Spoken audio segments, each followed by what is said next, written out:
Hello students, in this lecture we are going to learn about the average value of the voltage and current of the output of a half-wave rectifier. Okay. Now this is one thing which you already know now, that is how a half-wave rectifier works. You know that we give an AC input voltage to the primary of the transformer, and from the secondary of the transformer you can get the AC voltage either stepped up or stepped down according to our requirement. Okay. Now your output of the transformer is then applied to the the diode, and then it is connected in series to the load resistance. Okay. So we know that in a half-wave rectifier you will get the output during the positive half cycle, and during the negative half cycle you won't get any output. Okay. Again during the next positive half cycle also you will get the output. Again during the negative half cycle you won't get the output. So that is why we call it as a half-wave rectifier, and how it functions and all now you may be familiar. Now we are going to think about what is the value. We have to make estimate of a value of the output voltage as well as output current, right? Now before going into that, just see, this is the voltage which you are going to apply to the diode. Okay. So that is the voltage at the output of the transformer, or the secondary voltage across the secondary of the transformer. Now you know that this voltage varies. Okay. And so the instantaneous values of the voltage V can be written as Vm sin omega t. Okay, or omega t, let me write it as theta. So I can write the instantaneous value of the voltage as Vm sin theta. You know that how, so theta, let me say that is theta is the x-axis and the voltage is the y-axis. So as theta varies, we know that the instantaneous values of the voltages changes, but the maximum value of the voltage is Vm. So Vm is the amplitude. Okay. So about Vm it decreases, and that is the Vm is the maximum value, and then when you know that when theta is 0 at the beginning, when theta is 0 Vm is also 0. When theta becomes pi by 2, that is V will become Vm, the maximum value, and then when theta again increases from pi by 2 to pi, again the instantaneous voltage decreases from Vm. Again when theta becomes, so this is 3 pi by 2, when the theta changes from pi to 3 pi by 2, that is pi to 3 pi by 2, then again the voltage becomes negative Vm, and then when the voltage changes, or when the theta changes from 3 pi by 2 to 2 pi, the voltage again changes from minus Vm to 0.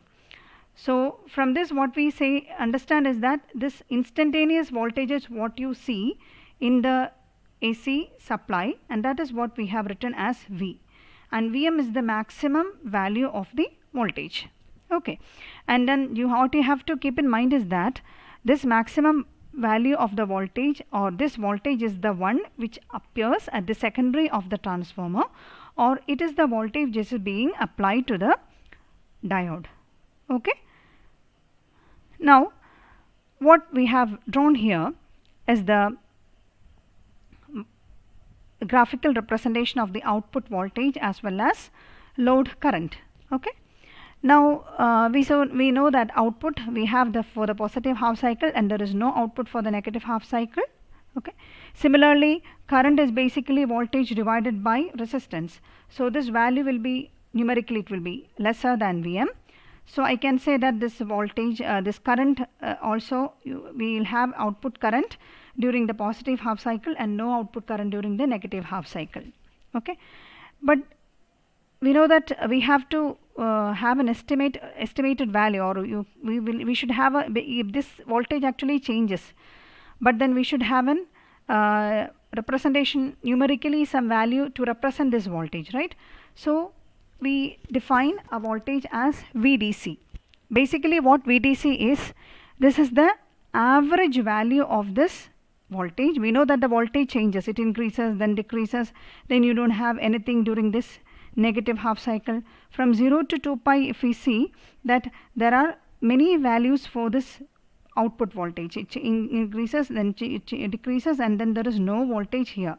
So we have to find the average value of this varying voltage which appears across the load, and this average value which of the output voltage is what we define as the VDC, okay, or the DC voltage. So we want to numerically estimate this average voltage, what VDC is. So you can have the value is written here. This is actually, if Vm is the maximum voltage, then 31.8% of Vm is the DC voltage, or 0.318 times VDC, or Vm is VDC. Similarly, the current also can be, you can estimate the average DC current, and DC current instantaneously varies, right? And there is no current here, but then if you take the average DC current value, average current value of this full cycle, you will get the average value as 0.318 times Im, and that is defined as the IDC. And how we get this will be discussed in the coming slide. Okay, so first we are going to see what is the DC average value, or VDC, of the output voltage. Okay, now how you can define VDC? As we have discussed, VDC is actually the average value of the voltage. So first we have, in order to find the average value, first we have to sum all the voltages starting from 0. You have even V2, V3, etc. So we have to sum up all the voltages over here, then you have to sum the voltages till 2 pi. From 0 to 2 pi, you have to add all the voltage values. Okay, so that is, summing is actually, we can execute that summing in a continuous waveform as in the form of integration. So what we can do is integrate all the voltage value from 0 to 2 pi. Okay, or integration is same as then taking the area under the curve. You have studied that. So, or I can say that this is the VDC is actually the area under the curve during the full cycle, and you know that this, you have area under the curve from 0 to pi, but you don't have any area formed from pi to 2 pi, right? So integrating from 0 to 2 pi, basically from pi to 2 pi, since there is no value, you can actually integrate from 0 to pi only. You need to integrate from 0 to pi only. Okay, so I can numerically write this as integral 0 to pi v d theta. So you have to integrate over whole theta from 0 to pi, and actually we should have integrated from pi to 2 pi also, or we should have integrated from 0 to 2 pi, but since you know that from pi to 2 pi you don't have any value there is no need of integrating, or then you have to take it as 0, but then that is same as integrating from 0 to pi. Okay, so I integrate V voltage from 0 to pi, that is V d theta integrating, and then divided by, and how you have to, the average is taken over which cycle? The average is calculated for the full cycle. For the full cycle, we know that output is present only for 0 to pi, but we have to average it for the whole period from 0 to 2 pi. Okay, so the base should be 2 pi. So integrating 0 to pi, integrating the voltage from 0 to 2 pi, you will get integral 0 to pi V d theta divided by 2 pi. Okay, now what is the V value? You learnt in the previous slide that this is actually equal to Vm sin theta.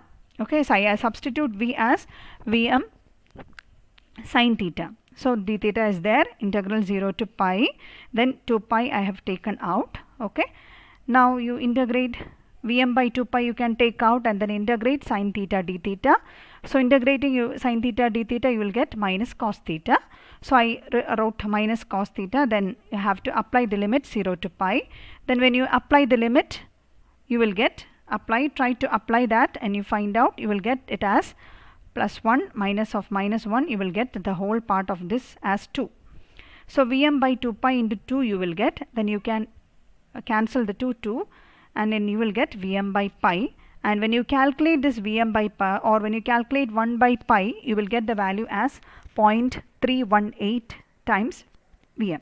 Okay, so this is basic. So what we can understand from this numerical calculation is that the average DC value of the output voltage for the full cycle of a AC input is actually equal to 0.318 times Vm, or you can say this is 31.8% of the Vm.